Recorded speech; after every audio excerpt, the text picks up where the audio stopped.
Election commission ने खैबर पख्तूनख्वा की मखसूस नशिस्तों की हलफबरदारी के लिए गवर्नर केपी के प्रिंसिपल सेक्रेटरी को केपी असम्बली का इजलास बुलाने की हिदायत कर दी।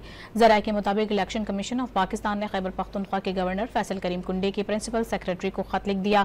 गवर्नर खैबर पख्तूनख्वा के प्रिंसिपल सेक्रेटरी ने इजलास बुलाने के लिए वज़ीर आला खैबर पख्तूनख्वा के प्रिंसिपल सेक्रेटरी को खत लिख दिया।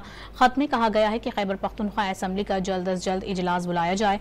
खैबर पख्तूनख्वा हुकूमत ने असम्बली का इजलास ना बुलाया तो गवर्नर इजलास तलब कर लेंगे। आर्टिकल 105 और 109 के तहत गवर्नर सूबाई असम्बली का इजलास तलब कर सकता है। इलेक्शन कमीशन ने खैबर पख्तूनख्वा की मखसूस नशिस्तों की हलफबरदारी के लिए गवर्नर केपी के प्रिंसिपल सेक्रेटरी को केपी असम्बली का इजलास बुलाने की हिदायत कर दी। जराये के मुताबिक इलेक्शन कमीशन ऑफ पाकिस्तान ने खैबर पख्तूनख्वा के गवर्नर फैसल करीम कुंडे के प्रिंसिपल सेक्रेटरी को खत लिख दिया। गवर्नर खैबर पख्तूनख्वा के प्रिंसिपल सेक्रेटरी ने इजलास बुलाने के लिए वज़ीर आला खैबर पख्तूनख्वा के प्रिंसिपल सेक्रेटरी को खत लिख दिया।